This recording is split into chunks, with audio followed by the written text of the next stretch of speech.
Unmuting. Hello, everybody, and welcome to the Wannabes podcast. We're live here on Twitch and YouTube, so hello to both our chats. Didn't. Yeah. So today we have some movie industry news before we dive then into our movie review of the woman in the yard. I keep wanting to, Woman. I keep wanting to say the lady Yeah. in, I keep on saying the lady in black. So Also a good movie. it's also not a wrong description of this film, but No. All right. So let's go ahead and do you have any announcements or anything before we dive into our movie news? Mm-mm. All right, let's switch on over to that. All right, everybody, we do have a couple films that are officially announced for when they're going to be released. So first things first, I want to talk about is the live action The Legend of Zelda movie that's coming out from Nintendo. So earlier last week, so like March 27th or 28th, something in there, um, I had the Nintendo Direct, which announced the new app Nintendo Today, which is a fun place to get news. It serves as a daily calendar, and the news machine basically is a news machine to drip feed information directly to players as it happens. And it actually happened that on March 20, I think it was 28th, that well, the news Nintendo Today app did its job by informing us all when the launch date is going to be, when the release date, sorry, will be for the live action The Legend of Zelda. And so we can expect the live action Legend of Zelda movie to launch on March 26th, 2027. So we got a hot minute yet. Yeah, this hasn't come sooner. I'm surprised that there hasn't been more of a push on this. I mean, I get that we did the Mhm. Mario movie, but like Legend of Zelda already feels like one. You know what I mean? Like I'm Sure. surprised this hasn't gotten the Lord of the Rings treatment a while ago, which is probably exactly what this will end up feeling like when it comes out. But I'm cool with that.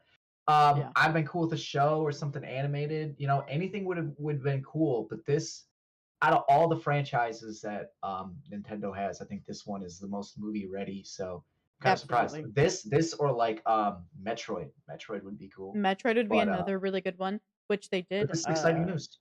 Yeah, it's exciting news. I think what's nice is especially with like Legend of Zelda, you know, I can really see them being able to make a lot of stuff around Zelda because we have like all the Hyrule Warriors stuff, so they could do like mini series I love off of Hyrule all. Warriors. I like they it just announced today during what was it? The other Nintendo Direct for the Switch 2 this morning.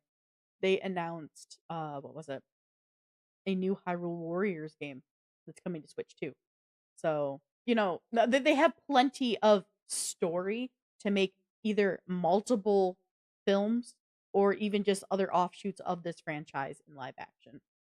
Sure. Not to turn this into an episode of Techies, but what do you think about the price point for the Switch 2? Do we have the price? I don't remember it off the top of my head. Take a look. 450. Um, it's competitive to go against the I think $500 price point of the Steam Deck. Hold on, let me check up Steam Deck price. Um, Shit, we got my PlayStation for 750. mhm. Like, I think it's too expensive personally. Oh yeah, so the just standard LCD Steam Deck is $400, so it's actually a little bit above it. Where the 512 gigabyte OLED Steam Deck is 549, so I think it's meant to be a big competitor against that one. Personally, if it was me, I'm still gonna go Steam Deck over the Switch 2 personally. Uh, yeah, like Chad is saying here on Twitch, they don't care because Okay. the games are $90. The games are Okay, definitely gonna go that up. that I haven't seen. So yeah, I guess that makes sense. But like to me, it kind of like it feels a little cheap, you know? Because I love my Switch, I really do. But I also it's probably the least used of my consoles because of the disadvantages that come with it. Oh, Like it's 100%. great it's phenomenal as a handheld. It's very weak as a console. So if it's Absolutely. gonna come out and be a console, then I when I see 450, it makes me a little afraid that it's still gonna have some of those disadvantages and come with a little short Honestly, I'm gonna be experience. honest with you, it is, like so, again, not to dive and have this be a Techies episode, but which we will be covering this Nintendo Direct and everything that happened this Sunday. Oh, Not I'll to be in just give chat. a shameless plug, you know. But the biggest thing is in my opinion, is we're seeing they're getting a chat function where you can be in a voice call. You can get a extra purchasable item to have a video cam that connects to your thing and everything, which is really fucking cool. But I'm gonna be honest, you can share your screen and it's laggy. That share screen that they had in their preview is laggy. And it just goes to show that as much as Nintendo is trying to progress, they're still behind so many other devices out there. Yeah, And well, I think that's got a lot to do with like initiative because I don't want this to compete with the Steam Deck. I want it to compete with the Xbox and the PlayStation. I want a console. I see, don't the want a thing handheld. is though, the Steam Deck is fantastic. I know it I is. have been I desperately know. wanting one because for me it's like Short battery I life. I have never cared about getting a Switch because the games that I play on the regular are not Nintendo games. Like for somebody like for like you and like Michael who's here in Twitch chat, like I can see those being more useful for like it being a better console for you guys, but for me like I am completely like, I'm a PC person, and so being able to have the Steam Deck where I buy the majority, probably 90 to 95% of my games on Steam, having that where I can just play the games, like, on the go that I already have in my PC is a better selling point for me, and, I you guess know, I'm just better looking. I'm games. looking for it to be. I'm looking for it to be better for third party games. You know what I mean? Because Sure. Nintendo games look amazing on the Switch. Other games do not. They look awful. So I was looking for something like that, maybe some 4K. I don't think it's anything that's out of the realm of possibility. But when you come up with this price point, the things that you're talking about already, it already feels a little bit less than. And why are we competing with the Steam Deck? You know, you should be competing with fucking PlayStation and Xbox. This is still a console thing. You can Yeah. make I I'm mean, sure you can put all of that energy into a handheld and make it just as competitive and pricey as the fucking Steam Deck. But like, I don't know, the Switch 2, especially the Switch as well, when it came out, it was supposed to be a console. You know, yeah, I believe yeah. that's what it was marketed more as, and that's what I want. But it already I seems think like it's not what I'm honest getting. I'm gonna be honest with you. Right now, Dan, my husband doesn't touch his Steam like or sorry, his Nintendo Switch like at all unless we're traveling, he's taking it on the go with him. Yeah, well, that Unless makes sense. unless he has like you guys over and you're like you want to smash and do like Smash Bros, and then he'll break it out. But like just like normal day to day, he doesn't touch it. Yeah, Like, it's just sitting there. he might if somebody buys him the Metroid Prime 4 Beyond that's coming out because that one is really good, and he does really like Metroid. Getting back to I that just released over the March 2025, uh, Nintendo Direct, and it looks really good, and I think would make a really cool film. Yeah, that yeah. So Legend of Zelda movie is awesome. I'm excited for this. Not and I would like it if they leaned more into their other stuff that's pretty cinematic, like Star Fox would be sweet, and fucking Metroid would be awesome. I But mean, hey, Star Fox could get a really nice, treatment for, like, how Sonic has in terms of art design. Like, eh, the fixed art design specifically. You know, I could see mhm. that being a really good look for Star Fox. Uh, Metroid would be sick. I think Legend of Zelda is gonna be a big deal, especially after the success that we got from, uh, Mario. Yeah, I'm hoping that's where this leads to. Is this will come out, this will be pretty successful, and we can start expanding to some other stuff, and then maybe we get the things that we want. So Yeah. yeah, no, excited and very hopeful that the movie is at least decent. Yes, yes.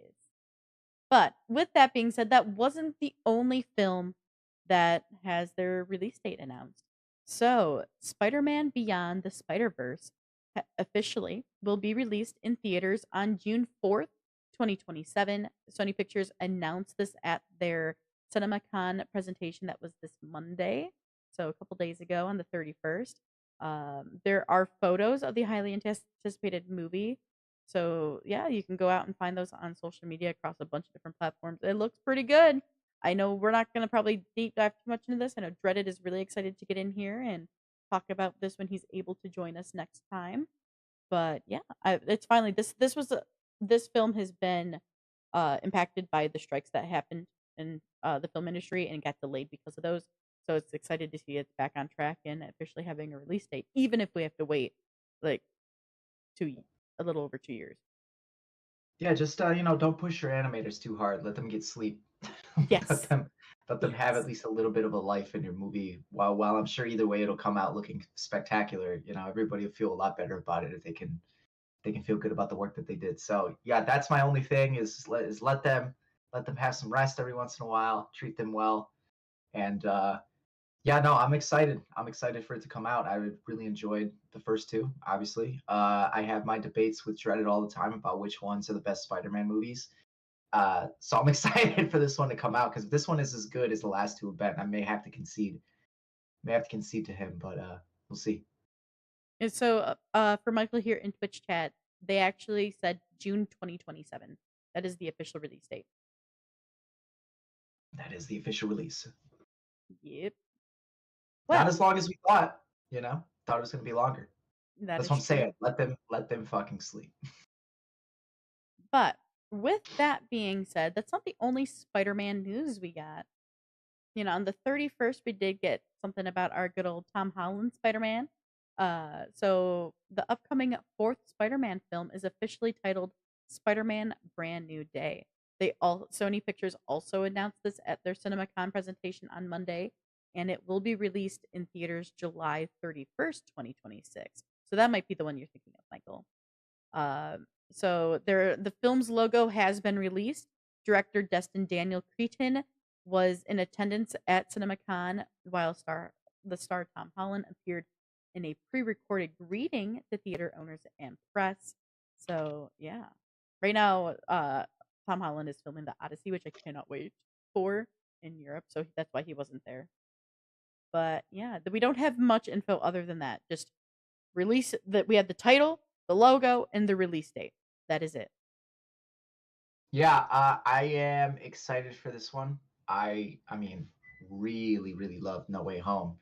But for me as a fan, I've said this since Tom Holland's Spider-Man first debuted. Not been a fan. I was absolutely a fan in No Way Home, so I'm excited for Brand New Day.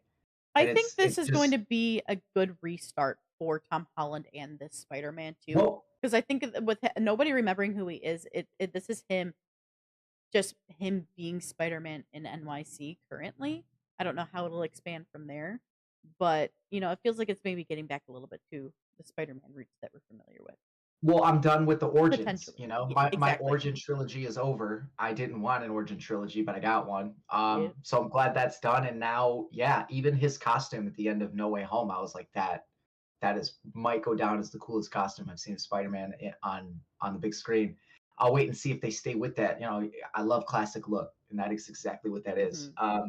Yeah, and it'll be nice to see him use his own wits and not rely on Tony Stark and everything else that I've hated about his trilogy so far. Looks like we can get away from that now, and I can get something that's a little more accurate. My fingers are crossed anyway, but if I get on there and I hear Mr. Stark more than 5 times, I may launch something at my fucking movie screen. Uh, we'll see. We'll see. But yeah, out of all of his movies, I'm the most hyped for this one because now, like you said, he just gets to be Spider-Man. Like we're there now, so Yeah. it'll be cool. Absolutely. And as Michael said in Twitch chat, this one is going to be a lot more raw, and I actually agree with that because he's coming off of nobody knows who he is anymore. He's lost everybody, and he's kind of like living this life watching them but not knowing them anymore, or them knowing him. So I do think it's going to have a very interesting, more raw take to this film. At least I hope. I think I've I think I've said it on this show before. They do that in the comics too. They call it the Yeah. Parker luck, and it's like there's always a point when a new writer comes on. If Spider-Man and Peter Parker are in a very good spot, they're being successful. They immediately do everything that they can to put him down to being like broke and down on his luck because he works the best like that, and that's kind of what this movie timeline is doing too. So I'm on board with that. Sure. Yeah, as far as it being raw, I don't know. I guess that depends on who the villain is, but like, That's fair. you No, know, that's fair. That's fair. and also I don't know if Disney still has a hand in it. If Sony gets just if it's just a Sony movie, I could see it being more in lines with the dark that the Amazing Spider-Man did. But if Marvel's still involved, I assume at some point there's still gonna be like some MCU-esque Mm. shit in there. But I don't know. I'm not sure what that deal looks like anymore. Now that we've got just I think Spider-Man is just supposed to be in the next two Avengers movies, and then like that's it, if I remember correctly. I'm not entirely sure, but no. Hey, a new chapter, and I don't have to deal with hopefully whiny Spider-Man anymore. Yeah, Hopefully, I mean, Director Creaton did say, that he and the team daily were just nerding out over the suit and how he swings, the emotions, and how to create a ride that we haven't seen before. So we'll really see what ends up happening. Um, Maybe this is a fresh new start. Who knows? But I will say to close this bit out is that Spider-Man Brand New Day is actually currently prepping for a summer shoot of this year. So we'll see what happens. I think that will all depend on Tom Holland's availability with him filming at the Odyssey right now in Europe for Christopher Nolan. yeah, So yeah. So Michael's asking if they're setting him up to be a new Avenger, he and already is. He already is yeah, an Avenger. he already was an Avenger. He literally Um, gets knighted in Infinity War. yeah, yeah. So But we're gonna not he's talk about this anymore because yeah. it's gonna go somewhere that I don't want it to go. Isn't that right, Morgan? Yeah. Well, keeping on the Marvel news, Okay. so Moving on. as we know, Daredevil or Charlie Cox's version of Daredevil has made a very successful jump from Netflix to the MCU, even with Luke being very upset about the Young Avengers ties that are potentially showing in it. Um, Move on. mhm. So there's been a lot of questions of could there be other comebacks by the Defenders, and so Iron Fist actor Finn I love it. Jones Iron Jones recently threw his hat into the ring, declaring, Iron I'm Jones. here and ready." Huh? Nothing. Continue. Wait, what?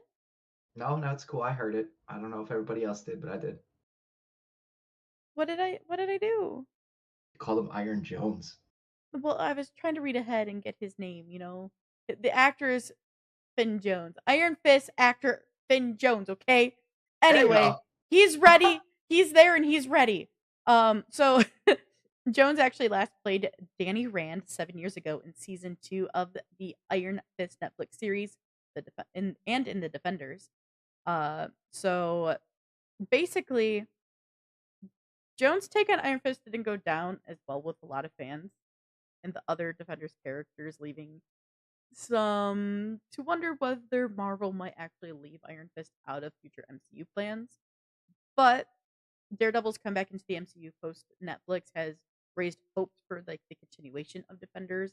And I bring this story up because Jones has recently talked to a bunch of people, and he at a recent anime convention, Jones acknowledged the criticism of his portrayal of Iron Fist, but asked fans and Marvel to give him a chance.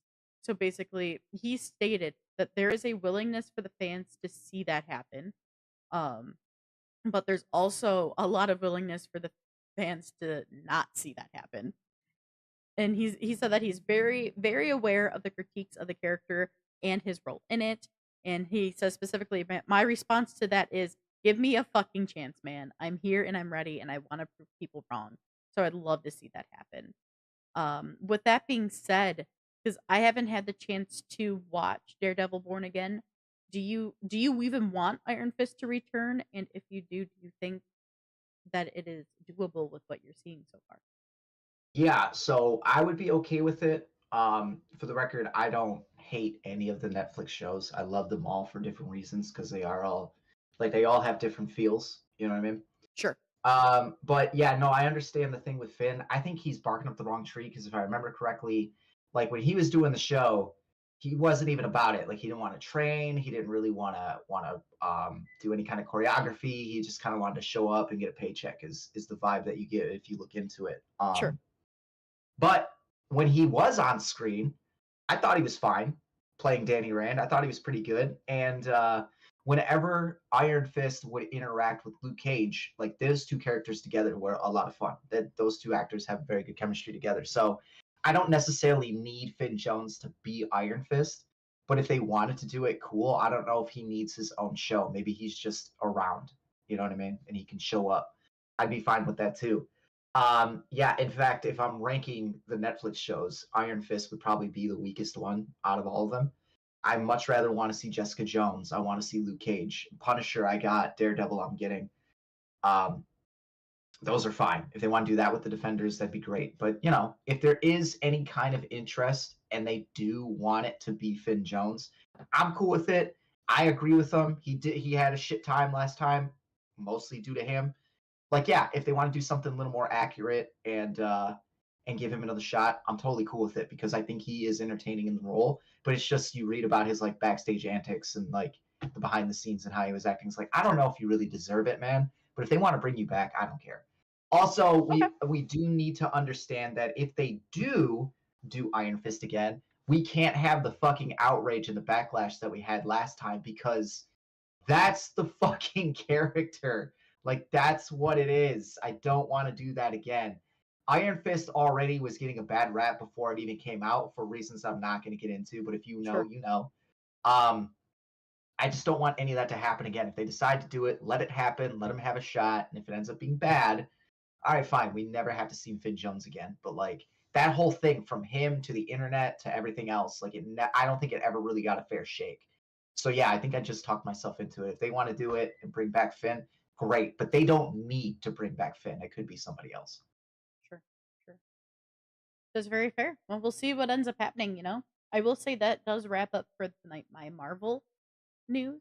There just happened to be quite a bit, Marvel and Sony news, Marvel news. just because CinemaCon brought out some info. But No, they dropped some shit. yeah, They dropped some stuff. I'm excited.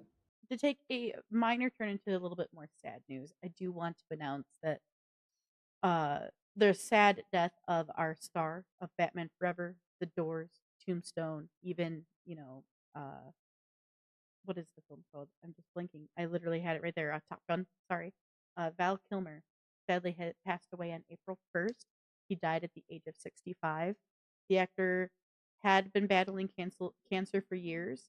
He actually lost his ability to speak due to his throat cancer, but his actual cause of death was reportedly pneumonia, according to his daughter, Mercedes Kilmer.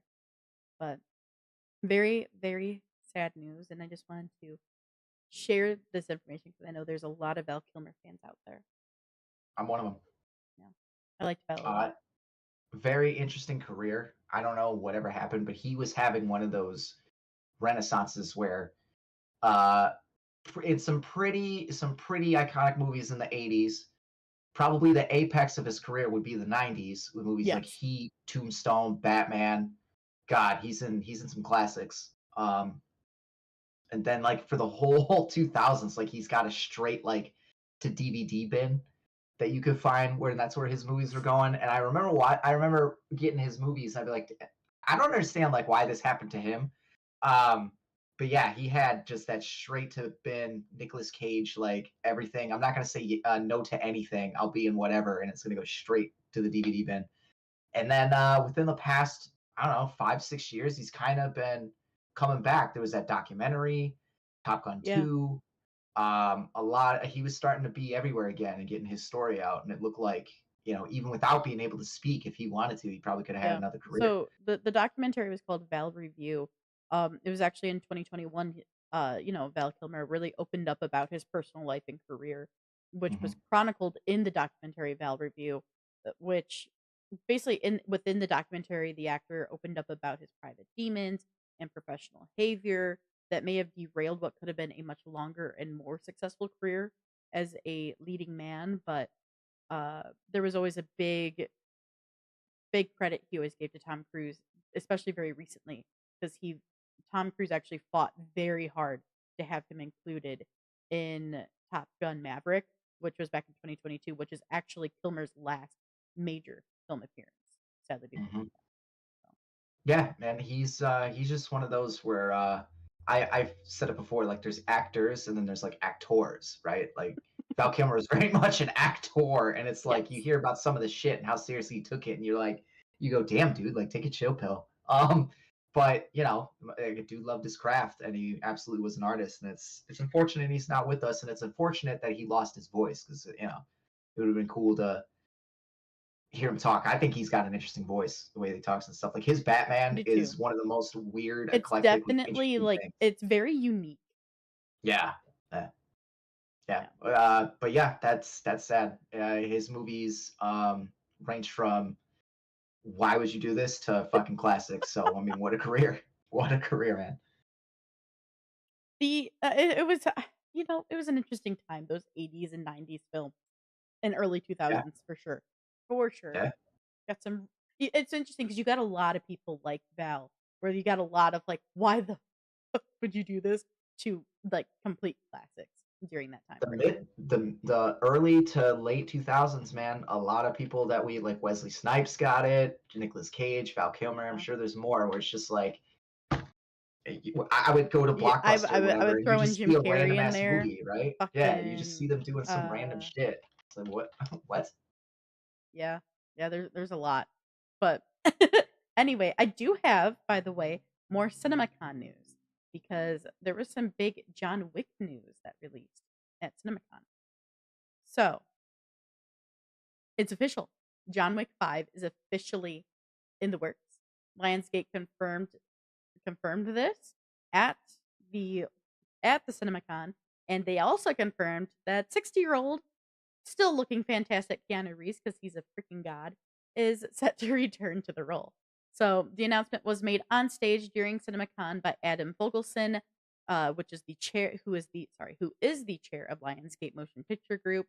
Development of John Wick 5 has begun with Thunder Road producers Basil Ironwick and Erica Lee, franchise director and producer Chad Stalos, Staleski, and star and producer Keanu Reeves are all on board. But there is no release window as of yet. Oh, Stahelski, Chad. Yeah. Did you know that was Keanu Reeves' stunt double in The Matrix? I did actually. Oh, Yeah. crazy how that That's works out. that's not the only John Wick news that came out alongside all of that. Go ahead. Not only are we getting Wick 5, we are getting an animated John Wick film. So basically, there is hardly anything out there about the animated film. But announced also at CinemaCon is that Ultraman Rising's Shannon Tyndall is directing, and The Shape of Water's Vanessa Taylor is writing this animated film. Nice. So we have two pretty decent, like we really liked Ultraman Rising. We just reviewed it. Head over to our YouTube and everything, guys, to go watch that review.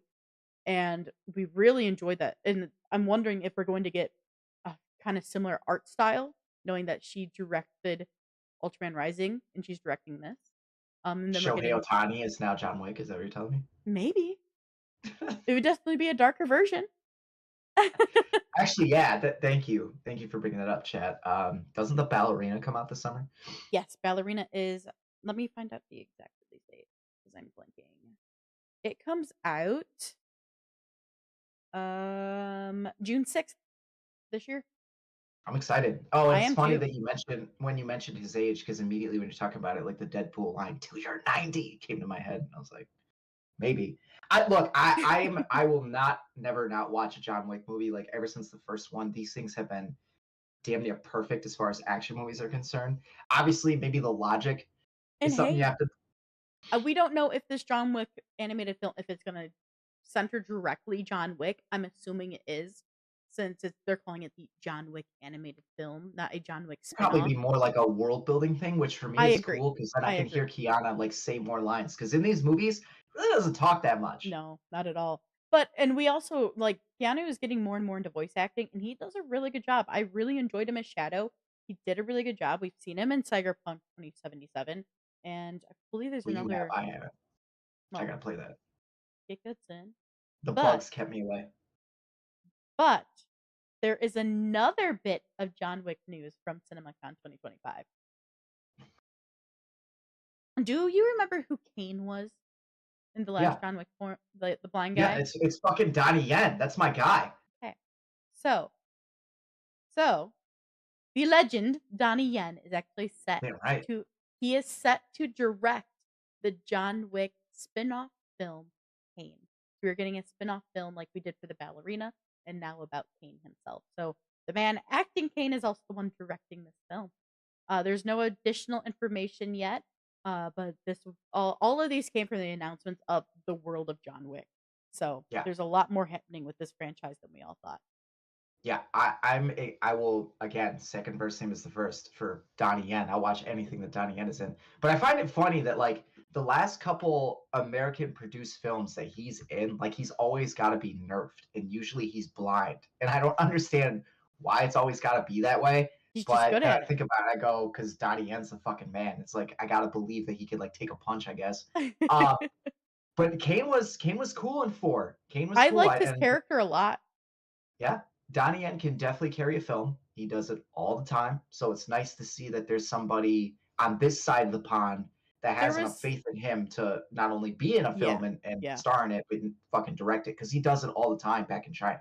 Mhm. So What's nice too is like the character Kane had was so layered, and we got that he was layered, but we didn't get a lot of his backstory. Like we got hinted at enough to like understand his role in John Wick 4, but I think there's a lot of good there's a lot of meat yet to explore with that character. So I think this is actually a really good option, and he was a fan favorite from John Wick 4. So I think it's a good hoping choice. it doesn't go the route that was set up basically at the end of four, where like it's just a like he had to take out fucking Sonata's character, and now the daughter of that character is after him, and he's protecting his daughter. Like I don't want that. I want there to be like an overarching villain for him to like take on. Give me Sure. a whole new section of I this almost want it to universe. be a reason why he got basically forced employed by Yeah. this like this overarching like syndicate. So Yeah. I definitely want to see another sect of that come after yeah, him and do that'd be something pretty like cool. that. That'd be pretty cool. As far as John Wick 5 is concerned, I can't wait. And like I'm just waiting because Keanu Reeves is a very big Cowboy Bebop fan. And for a Yes. while there, he was gonna play Spike. So I just want him to have that ending. Anybody that knows Cowboy Bebop knows that in Cowboy Bebop and how Spike goes out. I think this is where that needs to go because John Wick, in a lot of ways, feels like Spike from Cowboy Bebop. So, yeah, no, I'm excited for this whole thing. That animated movie sounds great, and like I said, maybe Kiana gets to talk a little bit more. But I'm pretty sure the only reason, like I feel like we all knew five was coming, but the man Yeah. needed a break. Man needed just a short break. He is 60. Give him a fucking second, and He now we also, can probably he knock was off doing some another voice two. acting. He did his voice acting for, Sonic. Like he's had some other roles that had come up that he had to take care of, and now But hopefully his table's clear. I also don't want him to do this forever. So like just maybe two more, maybe, and like Agreed. please just stop Agreed. and do transition maybe more into voice acting because I don't know if his age is ever really gonna show because he is that committed to these fight scenes and this stuff. But like I said, that suspension of disbelief that we've been getting since two, it just keeps getting more and more and more. And the action scenes are amazing, but I feel like you can't. There's got to be a point where you just go, "Oh shit, this is diminishing returns now," and I don't for this franchise and for him, I I don't will want that to say happen. I don't get the vibes that this will go on forever. I do think we will get a proper end to John Wick. Um I don't think the end is quite there yet in 4 though. You know what I mean? Like I don't think that's 100% how John Wick is going to go out yet, but I don't right now that's just the vibes I get from especially with Keanu. I think that he will want this character get like no, let's not keep just bleeding him dry for money's sake. Let's end this Yeah, character. there's So, some loose ends that you could wrap up in the yeah. next one, and if that's it, sweet. Because I would be cool if this one was the last I'm one, but happy like they're I want expanding more. I'm really happy they're expanding the world though through different Yeah. pieces because there is like when we get into John Wick, he had already been a very long Ooh, time excuse me. like in effect assassin espionage kind of guy, right? Yeah. So there is a lot prior to John Wick 1 that we have story-wise that we could play around with in Yep. spin-offs, which could Maybe be that's what the animated which I'm movie. that's maybe what I was thinking we were going to get in the animated film is like pre John Wick 1 stuff.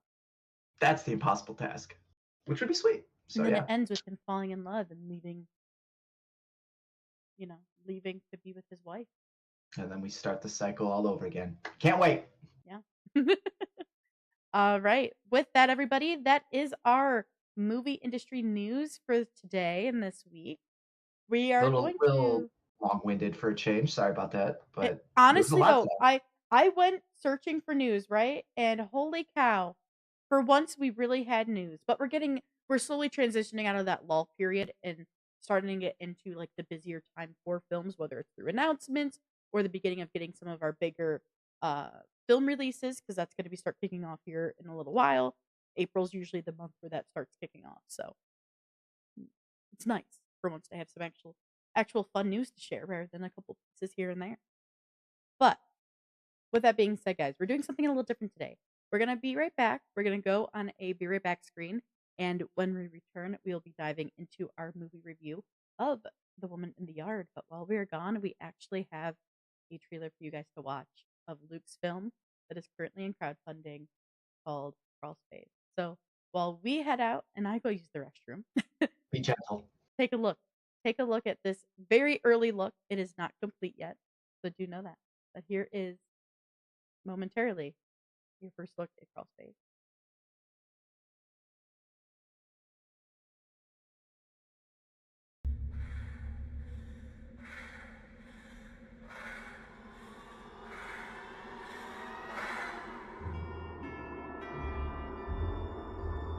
Meet Sarah.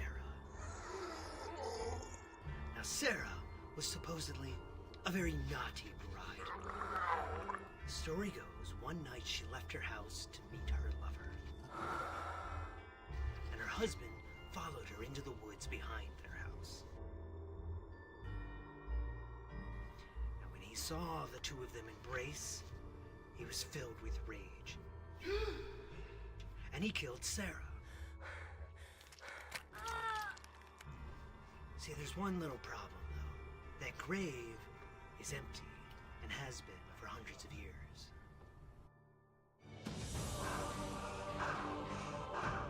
The town made the whole story up and staged that grave. For what? This is the plot of land that she's actually buried. She was burned at the stake for witchcraft. For hundreds of years, the townspeople knew that's where she was.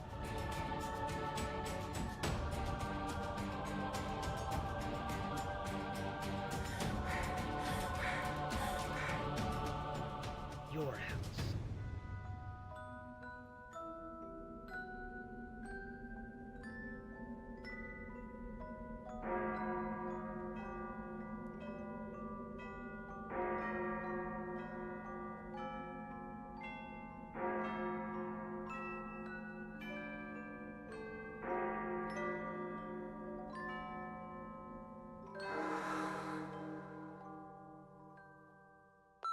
Crawl Space is in production now. Help support the indie filmmakers in properly completing this feature length film by sharing the word or, if you're able, donating to its crowdfunder. Your help ensures that this film gets completed in the way it deserves. Learn more, donate, and support us by visiting our crowdfunder page today.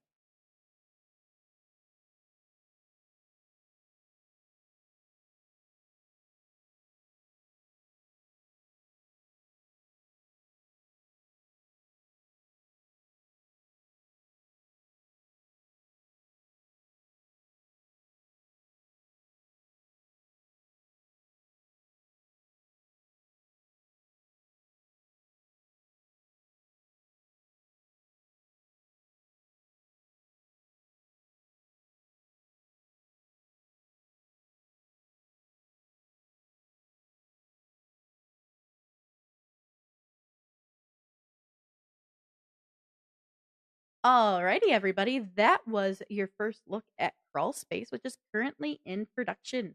So, yeah, if you guys can, I put the link in chat for you all for the crowdfunder page.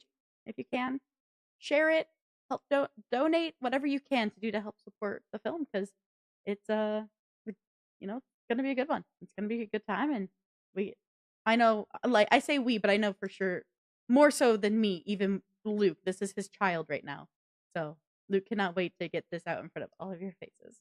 Yeah, this is my baby. still working on it, still very much a process, but we have that much done, and I think everything that we've done looks phenomenal. Brian's been doing a great job. I'm doing everything that I can to get this the proper attention and love that it deserves, and we've got great cast, bringing in more crew. Looking forward to all that. Is pretty much from the first half that we've done. We've got another half of filming to do. We're going to do that this summer. Regardless of what happens, we're getting this done. But if you enjoyed what you saw, you want to give us a like or share those links, or give us a little donation, that'd be great. Would be eternally grateful. So yeah, hope you like that trailer. And for those of you that watch us on the regular, you'll be seeing it a little bit for a little bit in the next Just a coming little, shows. little bit, So little bit. get ready. It's But gonna yeah, be talked anybody, about very commonly. yeah, Mikey, thank you very much. Appreciate it. All right. Well, everybody, with that being said, it is time for our movie review. Tonight, we are talking and discussing and reviewing and giving you our thoughts on the new film, The Woman in the Yard. So, this film was released on March 28th here in the United States. It did have a budget of $12 million. So, a small budget. It was very practically done. I will say that right off the rip. But because I always like going into box office, let's discuss what it's made. So, in the United States and Canada, The Woman in the Yard was released alongside A Working Man, The Penguin Lessons, and Death of a Unicorn, and was projected to gross around $5 million from 2,842 theaters in its opening weekend. The film made $3.7 million on its first day, including $875,000 from Thursday night previews, and it went on to overperform, and debut to $9.5 million, finishing in fourth for that weekend's box office. So it is currently sitting at $10.1 million.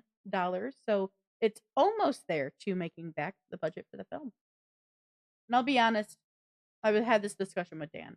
The majority of this budget, to me, went to cast and crew, equipment, and maybe the location. There was very, very, very minor CG stuff that needed to be done in here. Yeah, I would agree. I definitely think the budget went everywhere that it needed to go. I think they used it very, very well. I love the location. I love the idea behind this movie. Danielle Deadwyler is the biggest name in this film. If anybody's seen The Harder They Fall, that's one of my favorites. I love her in that. And I like her in this. The kid actors were okay. Peyton Jansen and Estella Kahia. God, I'm pulling a Morgan. They were pretty good for what they needed to do. Akui, God, I'm gonna fucking butcher that right now. I'm sorry, but Akui, who plays the woman in The Woman in the Yard, she was Do you very, need my very help good on here that one? too. Yeah, can you do it? Yeah, it's Akui. Sorry, Akui. Oh, so it's Okwasili. I can only say it when I say it slow. Okay. Because I accept. it's a full Swahili name, so I can't say it. Yeah. fast. Otherwise, I will destroy it. But So Jermaine Colette Sarah, I love this dude.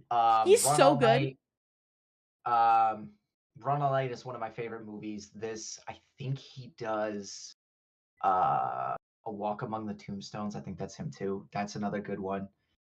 For a second there, I thought it was mostly going to be like him and fucking Liam Neeson. That's like what he seemed to make for a while there, just straight Liam Neeson movies. But I love seeing him in this. I love the cast. I'm just going to start with Akui because I love the woman that is in The Woman in the Yard. Hang with me.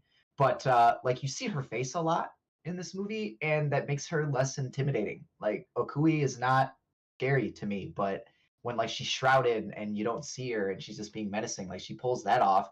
But there's a lot of scenes where like she actually like, shows her face, and you go, oh, like you're just a person. I don't know. I was waiting for something to be like a little more monstrous or something, because the shadows and stuff that she does. I'm just starting here. I'm sorry. I'm just No, please do. The powers that she has, the influence that she has, the horror aspect that her character brings, I think is done very, very well. I could find this character It gives intimidating. me Nosferatu vibes with like the shadow play they do. Yeah, and that's where the CGI comes in. But then she has scenes where she just shows her face, and you go, Oh, like, oh, I had the same reaction when I saw the movie Cuckoo. By the way, don't watch that movie. Uh, but that is the same thing with that monster. Like it's got a nice setup, and then it just ends up like being a person that just kind of makes a weird noise. Akui doesn't do that in this movie, but everything, her whole setup is very, very intimidating, and like I'm ready to be a little off put by this creature or demon or whatever she's supposed to be in the film. And then, they just she shows her face and I go, oh, you're literally just a person. Like, all right, cool, Yeah. sweet. It like, there's moments where we do see, like, a grotesque part of her face, and I think it would've been better, maybe thematically, if they kept that. The whole time. Yeah. Yeah, the whole time, because I know Yep. what you're talking about. And that scene, And you probably I feel the same way I wonder do. if if that came down to budget and, like, how many days they filmed versus, you know, how many times they wanna do prosthetic and CG work on that. Well, as someone who is currently trying to get prosthetic works done for their film, I can tell you that, like, yeah, it's expensive, but You it's can not do like it you can do in the it. context of this film, it's really not a lot. So to have her in a little bit of prosthetics for the whole movie, or for Mhm. the scenes where you're going to reveal her face, which aren't that many either. Which it also could I have don't been that could have lined up to, okay, you just needed to film you needed to set up your film days differently or what scenes you were filming which days. Get all the scenes she's showing her face done in one day or 2, Hey, you know well, what I mean? it's a choice. It's a choice, and obviously they didn't make that choice for whatever reason. But like, I think we agree, like we would have. I wonder if the prosthetics came it was a secondary idea. Probably. Well, okay, so that scene that you're talking about where she shows up with prosthetics, like the scene before leading up to it, because it's like a fight, it kind of sucked. Like it's Yeah. so So, I'm I gonna it rip kind of off took the away from Band-Aid the now. prosthetic for me. I'm gonna rip off the Band-Aid now and just say that I have a I don't hate this film, but I don't love this film. It's very Yeah. middle of the road for me. I really like a lot of the ideas, the themes, the way it was going. There but I also think at the same time there's moments, there's like lines, like plot lines they're moving where I think of a different way they could have done it that would have been a better film.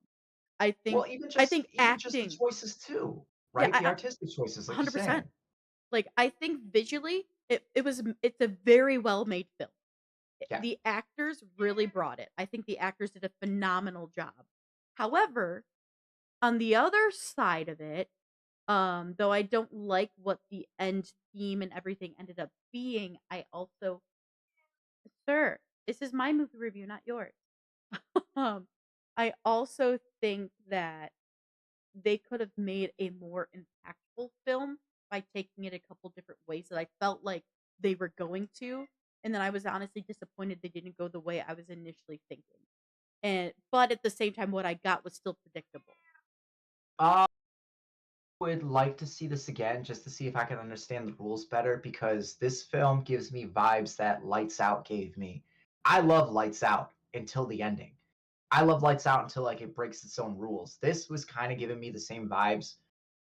It's got a great setup, and like the woman of that is the woman in the yard just seems like a very intimidating presence and a very intimidating like force of evil.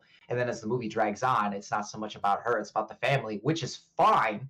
But then they do things to like take away from the aura that you've established with this woman that is in the yard. You know what I mean? Mhm. Like there's a lot of mystique and a lot of stuff around her. It's a great build up. She just shows up and she's gradually getting closer, and like with the shadows and shit. But then in actual practice, it kind of left a lot to be desired. I think a And lot fell apart once she was able to finally be in the house. see, I agree, and I was looking for that to be like the most intimidating shit, but a lot of it has to do with like the weird choices. And in theory, the scene with the flashlight seems like a good idea. In practice, and with all the massive edits and cuts that are in there, it kind of gave me a headache. I was like, I Oh, I can't. was sitting there and I was like, "Man, I feel like they should have had before this film started a epilepsy warning for people. There's flashing lights." Because Yeah. I'm like, in that Yeah. scene, I was like, I don't even have like issues with that, and I feel like this is hurting my eyeballs and everything else. Yeah, and I feel like that's supposed to be the big payoff of the horror. That's where all the stuff's supposed to happen. It's like I can't see. But What is happening? it was like too jarring. Like it was almost like we were being constantly flashbanged. and we're supposed to see things happening, but I don't think they use those moments of light and then Yeah. loss of light to their advantage. Yeah. There's an interesting use of time, and I'm just gonna call it the upside down effect. There's an interesting play on that. Yeah, like the mural Uh, world kind of thing. yeah, exactly. And I like that stuff. I do like that stuff, but I don't think this movie did a good job of explaining how it works. I think by the time it ended, I had a good idea, but the movie Yeah, didn't help me along with that. I kind of had to figure it out by myself. like I think anyway. there's this bit of like how I want to put this psychological horror film is what I do appreciate of it is it's a film that does make you think. Yeah. But sometimes I felt like maybe I was just thinking too hard and was expecting it to go other ways. Um, it does play in very heavily for anybody who isn't aware on the notes of depression. And I think like the mirror world in a way like it was trying to represent like though like your depression makes you feel one way, like there is a mirror to how you feel in a way like so you feel one way, sometimes you want the opposite, especially with the ending we got. Um, but I there was just a lot that fell flat for me, and I want to put out this warning now. Like, firstly, to anybody, like I'm about to mention something that does like relate to taking one's life.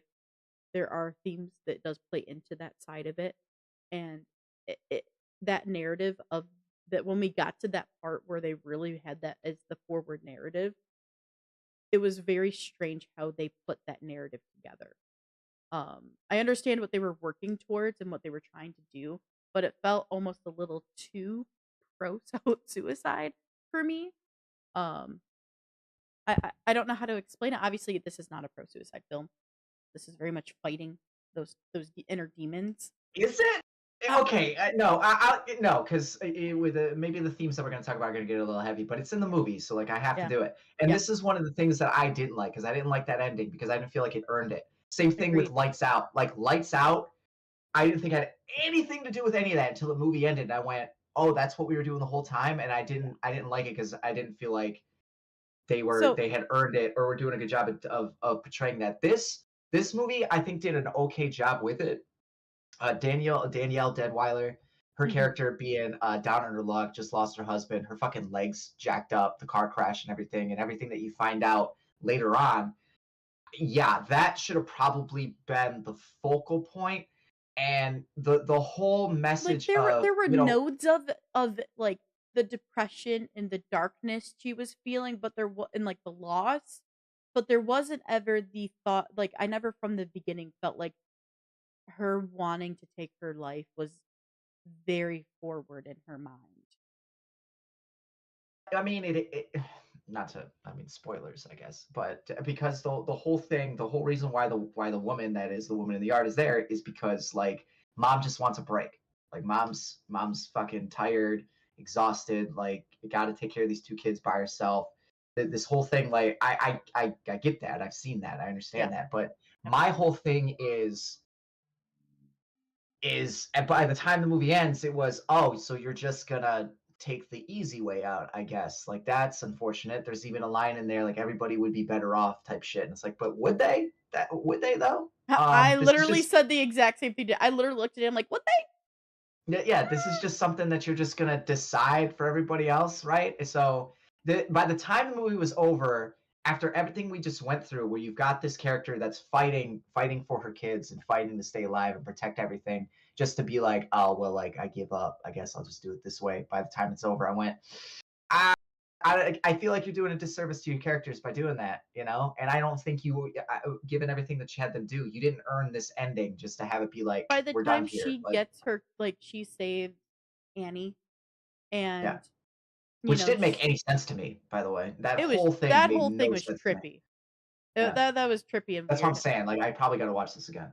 Yeah, so, like, my whole thought, though, is, like, I'm assuming, like, because she, like, was thrown into her shadow, Mhm. and she took over, like, that's how she was thrown into the mirror world, and so, like, things were, like, weird and different and whatever.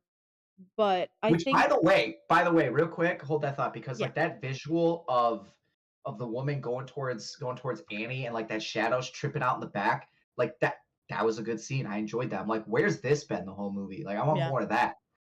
Yeah. Like And then they I don't explain it to me, like, what the fuck that is. I go, okay, but that still look cool. I feel like you see struggle there, like especially like she's fighting to get back to her kids when she's a shadow.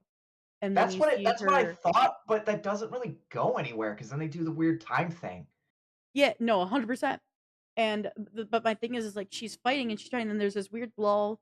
Then she remembers, oh wait, this isn't real. I need to get back to my children. Like she has this whole like revelations. My children need me. I need to get to my kids. She fights to get back to Annie and to save Annie. And then at the end, she's like, "Okay, bye, kiddos.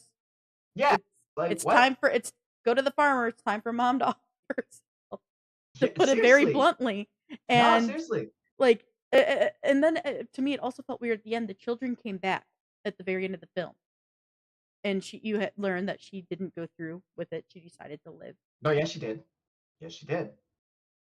Everything's backwards. Yes, she did. Well, she did and she didn't. Like it's No, she definitely did.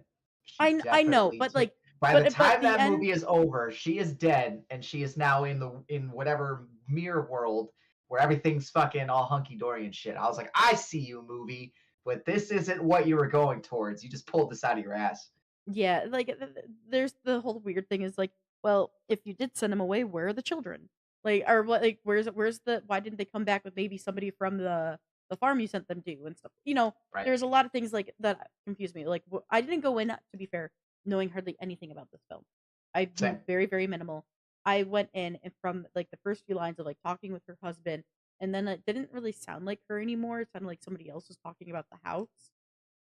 Um, which probably obviously is our woman in black, and I, I'm to me, I like thought that whatever this entity was is going to be tied to the land and to the house, and that Yeah. like it had some sort of story. Something needed to be fixed with the house to banish this entity. Like I thought there was going to be more of a supernatural play to it than what we got. Not that again what we got was bad completely, but there was a lot of holes. There's things that could have been better, and there were choices that were made that I don't agree with. I guess I was just expecting more because it's a great trailer. I think the trailer to this movie is amazing, and it definitely set my bar higher than what the movie could climb to. But that's not necessarily a problem because there's good things in here. Like the family dynamic is good, but then it flips to like the woman in the yard, and then the woman in the yard stuff is good, and then it flips back to the family shit. And it's like it's not consistent, I would say. And then a lot of the stuff that I expected to be scary, like with the doors closing and the chandeliers moving and stuff, I would have liked it better if that CGI hand wasn't there doing the Nosferatu thing. If you're gonna do it, actually have it where they do in the attic, where like she's grabbing people and not just, ooh, look at me doing ghost stuff that you've seen a million times. Like I don't need a CGI hand to close the door for me to know that an entity is closing a door in a movie. Like I get it. You've already established it. But if you want her to be intimidating, all right, well then you got the tricks of now she can grab people. And by the way, if she can grab people with fucking shadow hand, why is she playing around with a fucking chandelier? You know what I mean? Like get to the fucking point. And there's just a lot of stuff where they're trying to me, artificially build some tension, which doesn't always work. I But also I feel like do. the fight didn't need to be like the children didn't even really need to be a part of this in I think certain they scenes. they do. Like They no, do, okay, but let me reword that. Like the children are important; they do need to be a part of this. But there's certain scenes that I'm like, okay, but mom's alone. Why aren't you fucking with her? yeah. Yeah, well, that's what I'm saying. There's like a lack of focus, I think, in this movie. Like, do you want to be a horror movie or do you want to be like a thought-provoking piece on this mother's struggles and her battle with Yeah, potentially killing herself? Which, spoilers, I'm sorry, she does. Um, like just pick a lane, kind of. I don't But that could necessarily. I don't be. really know if she actually does. I don't Oh, know, she man. definitely does. I don't Oh, she know. definitely, I definitely. think I think they purposely leave that up for your own interpretation. They go out of their way to let me know how to make a fucking R just to show me that there's a reverse world. And then that movie ends. She's written her name backwards with a backwards R and Oh, shit. I guess Yeah, that's no, fair. No, that's fair. That's fair. yeah. But I'm not the biggest fan of it just because I enjoyed watching her go through the struggle and try and fight and shit. And then it's just like, oh, you just ultimately decide. we're just gonna stop this now. It's like, well, you look like you're this close to winning, and you just went, I'm done.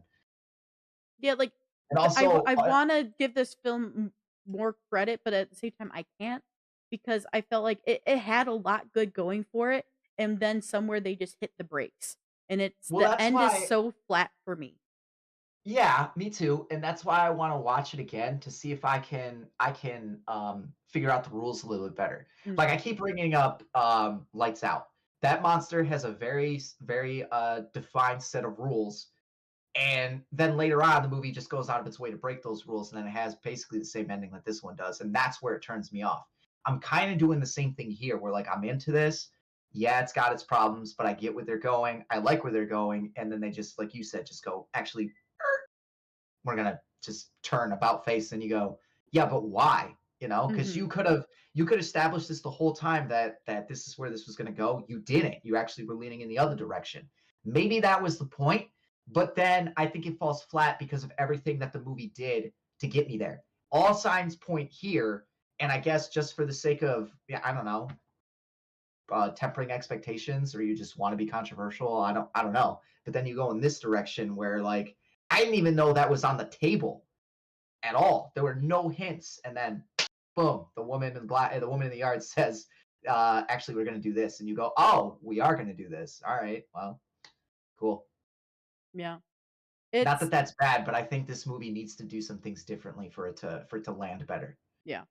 I do want to say I think the thing that carries this film the most is the Daniel acting. Deadweiler. Well, yes, Daniel Deadweiler, 100%, but the relationship between her and the kids.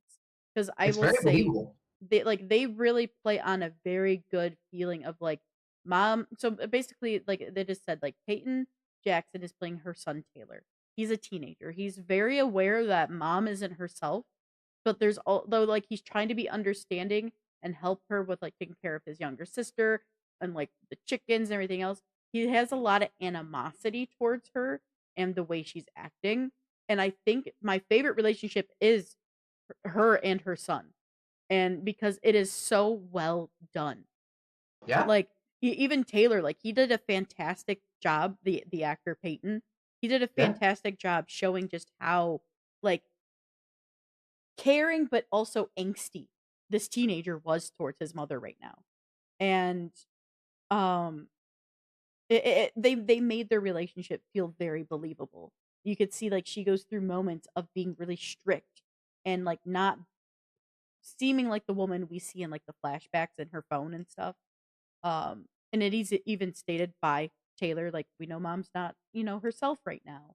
Like, she's in pain. Pain adds a lot in it. She's grieving. She's depressed. Like, there's a On lot. pills, Yeah, there's a lot she's legs not. jacked up. Yeah, there's a lot not going right. But you see these moments of like where she's really appreciative and she's really apologetic, which is normal. Like I would expect that of somebody going through this. But then there's moments of like she's almost taking her children for granted. She's expecting too much of them. And then that's where you really see her son's anger come out or her daughter's discomfort. And I think though Annie, the actress for Annie, Estella Kahia, she is probably the weakest actor in this film, understandably because she's the youngest. She's really young. Yeah. But like I still think they all did a really great job creating this believable family that has a lot of tension because of what's happened to them.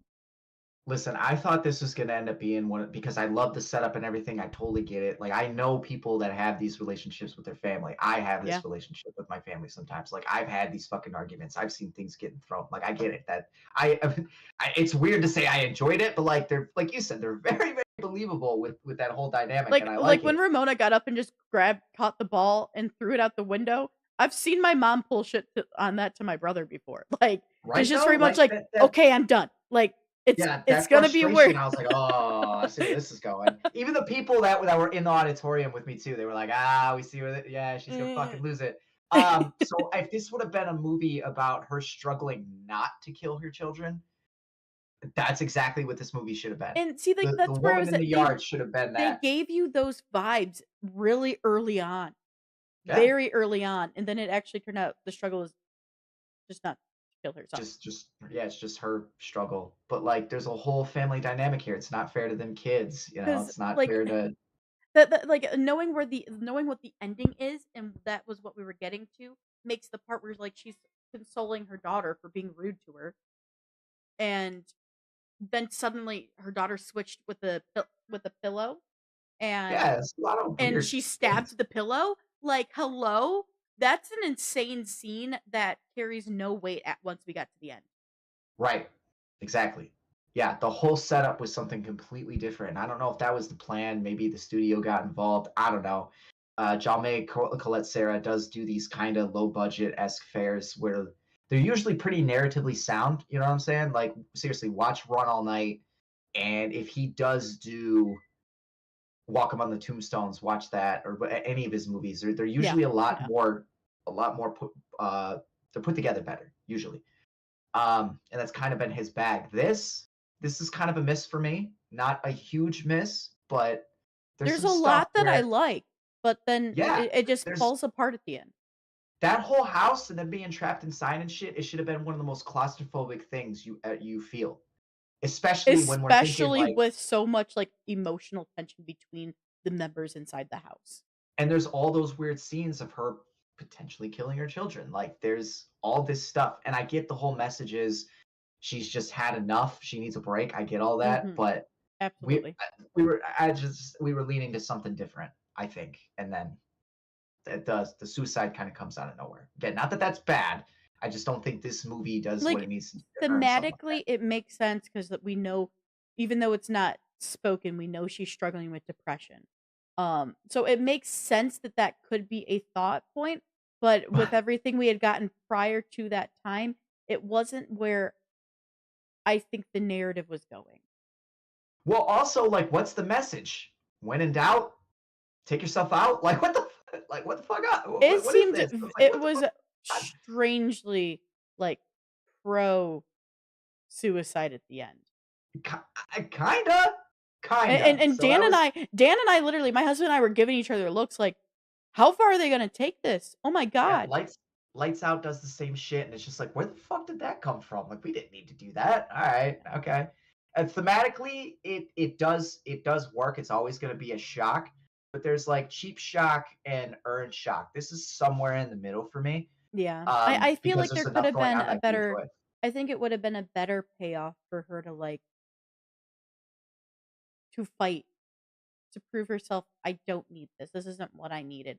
Like, "Though I'm tired of being strong, I'm gonna get through this. This isn't Well, forever." I mean, dark and shocking and would have made sense would have actually been for her to be taken over, and then we just murder them kids, right? Like that That too. that works with the plot. It's shocking. You wouldn't have seen it coming, or we would have seen it coming. We'd be like, "There's no fucking way." And then, sure enough, we take it that far. We've been like, "All right, I get it." And then it just goes, "Actually, we'll do this instead." But all right. Again, I don't think it hurts because it's not cheap. But They I could have don't. made it into, not even like, they could have still had the suicide bit, right? They could Mm, have still had that thought, but they could have,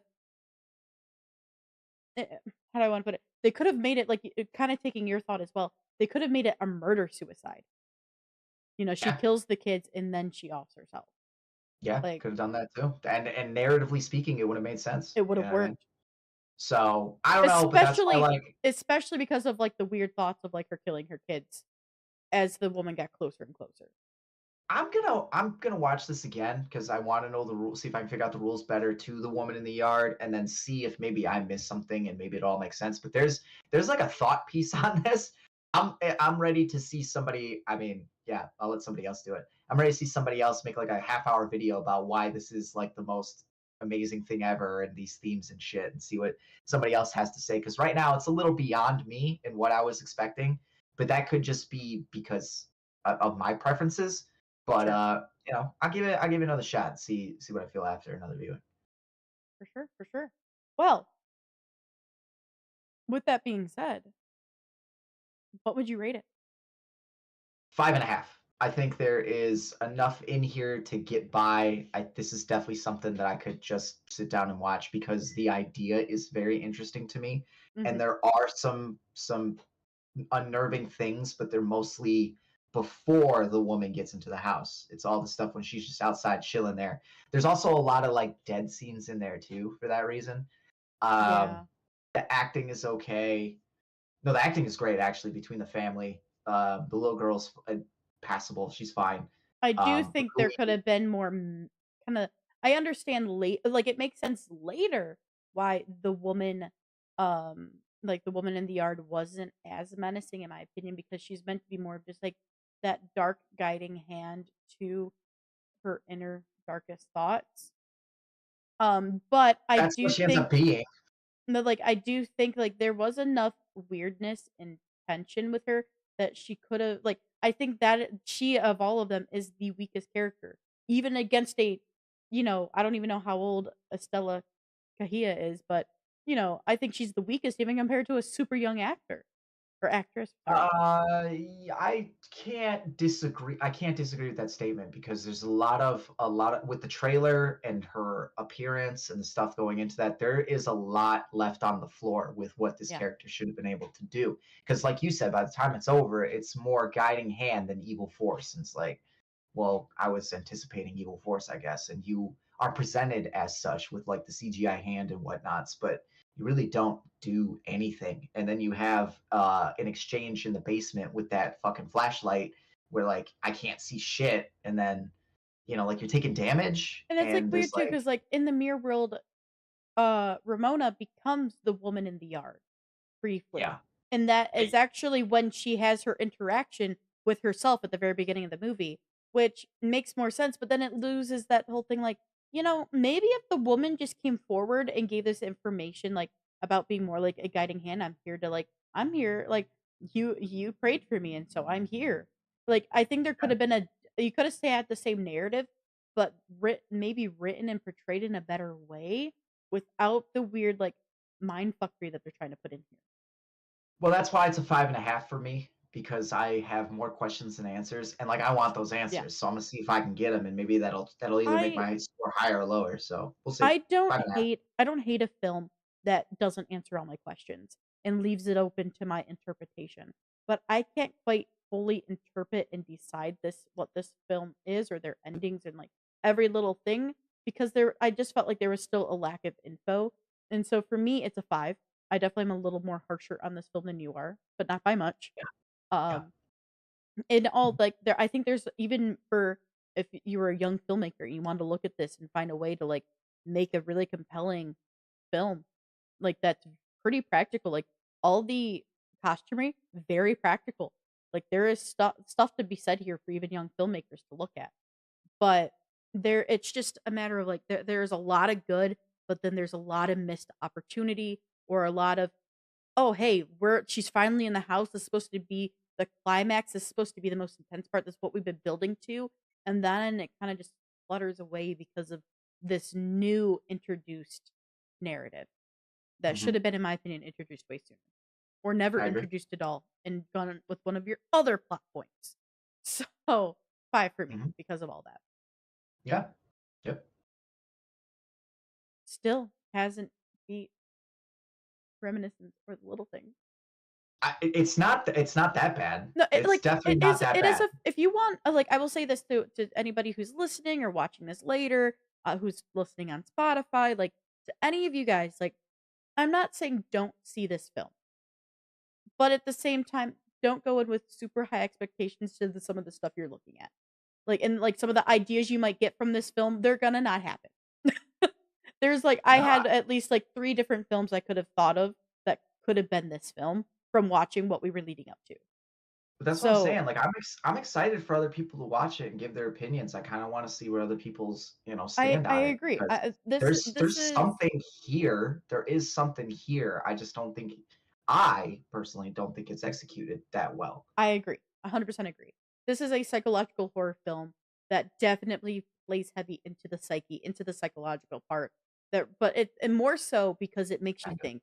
It's a film. It's not because it's like psychological horror. It's a film that basically is about someone's psychological mental state, and you have to really think and dissect this film to try to maybe get where they're going.